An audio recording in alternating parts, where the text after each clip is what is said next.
Alright, today we're going to be looking at the Fleetguard LF16243 oil filter. It's the Fleetguard equivalent of a John Deere RE504836.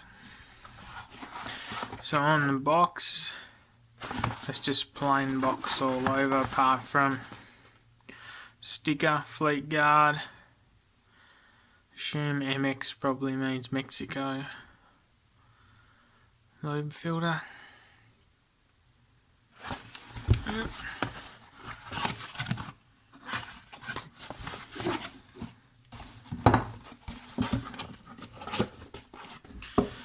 Pretty decent heavy filter.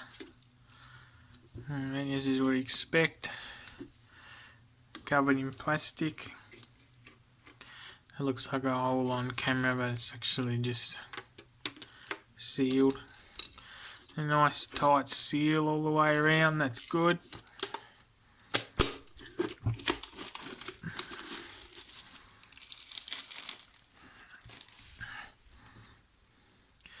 Very big letters on the front.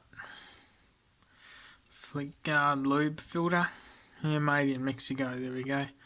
It was Mexico. And tighten and lube, and then the other way up. Nothing on the bottom. In terms of the top, it looks very much like a genuine John Deere.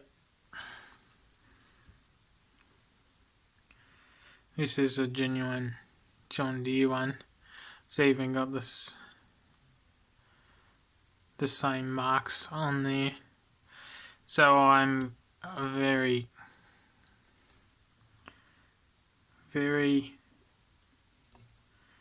interested to see whether these are exactly the same or not, because I reckon they're probably both made by Fleetguard.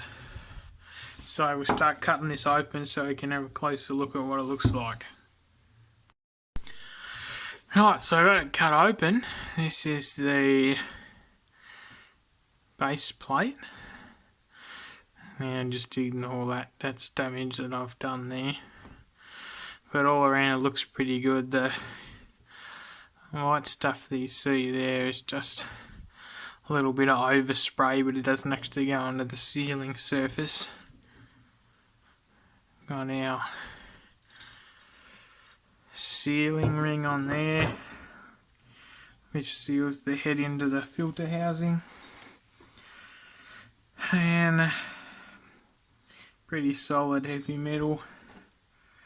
Now this is the Fleetguard plate, this is the John Deere one.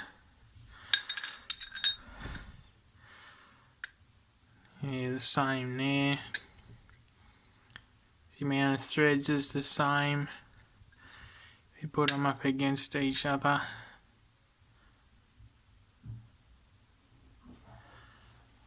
They're just exactly the same thing, even down to the casting numbers. B424, B424, 040121, 310, 20. So obviously different date codes, but same number. The John Deere one, interestingly, has a little green dot on it, a little blue dot. Not sure if that means anything or not, but definitely looking at the same thing there. Now the rest of the filter.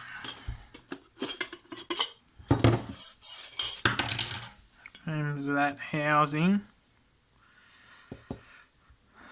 it's got the same sort of blue glue around the inside that the as you can see around there, the same sort of glue.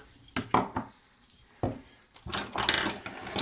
terms of the can thickness, maybe for a bit.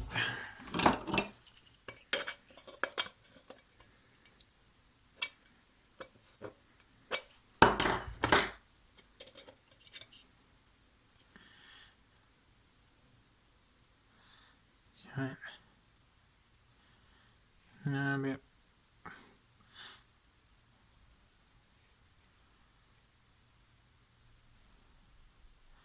0.9 to 1 mil. It's pretty good, fairly standard. Bottom of the tin there. In terms of the spring,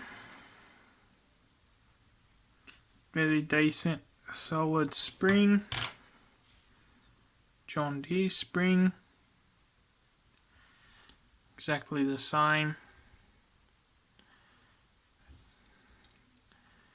Exact same height and everything.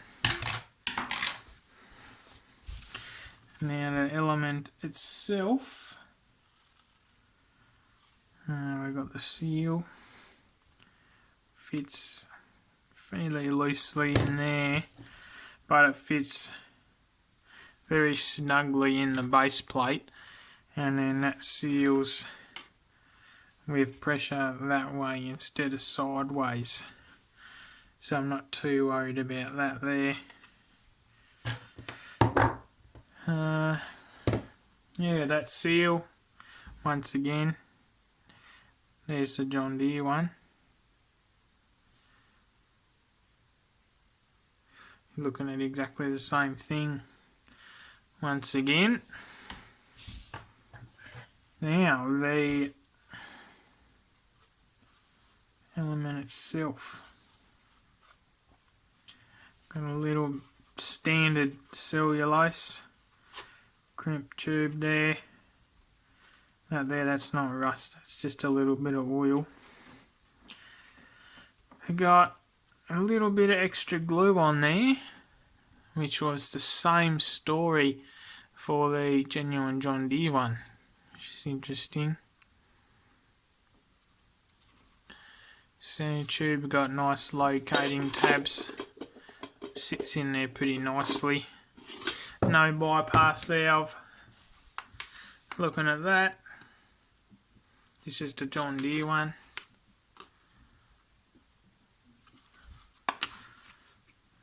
Looking pretty well exactly the same to me. We'll get this media cut out, compare the two medias, see what we're looking at there.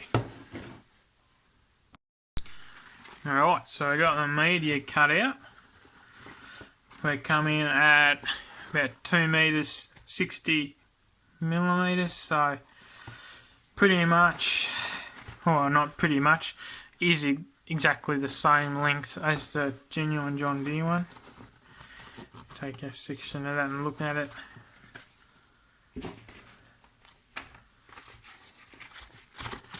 I mean, that's got 2 lines. This one, genuine John Deere's got 1 line. Don't know if that means anything, but don't reckon it would.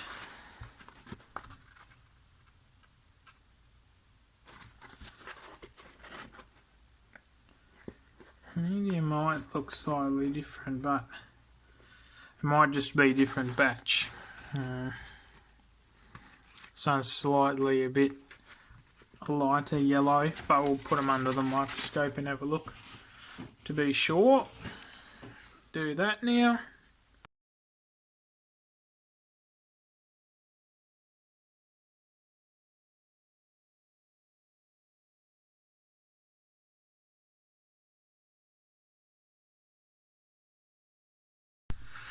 Alright, so that's the 2 of them under the microscope, and I think we can be pretty certain that the filter element is the same thing as well,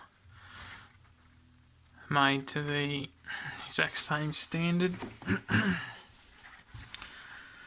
So the rest of the center tube,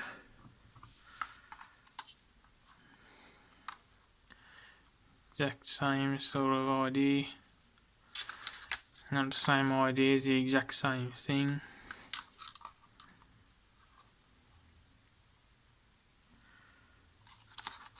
The pleats seem to be a little bit more evenly spaced on the John Deere, but that could be a one-off sort of manufacturing thing. They're just different. The Fleetguard one's got a little tiny bit of glue in there, and this one's got a fair bit. So, looking at them, we got the exact same plate, exact same spring, exact same seal, exact same element, exact same centers. Obviously the can is a different colour to the John Deere one, which is just black with John Deere on it. Truth be told, I thought that these would be very similar, but I thought that there would be, you know, some sort of difference, like some little thing that John Deere specifies to be different than a standard Fleetguard one. But from what I can see and what we've looked at, I really can't see anything different between the Fleetguard and the John Deere filter. And the John Deere filter retails for about $30. Fleetguard ones around $20, so about $10 cheaper. And to my eye, from what we can see from this, you're getting the exact same thing with a Fleetguard and with the John Deere in terms of this specific filter. I reckon they were being made on the same lines and just painted different colours by the look of it, which is very interesting, I think, indeed. Especially when I thought that these filters might have been made by Donaldson, but obviously some John Deere ones are Donaldson and some of them are Fleetguard and some of them might even be others. I've heard that some of the fuel filters might be Standardine or the likes of that. The only thing that is different at all, John Deere comes in this box and it's like your thin sort of normal filter box, and the Fleetguard's in this more solid corrugated box, which is very interesting. They're the same thing. So there you have it. There's a John Deere RE504836 and a Fleetguard LF16243.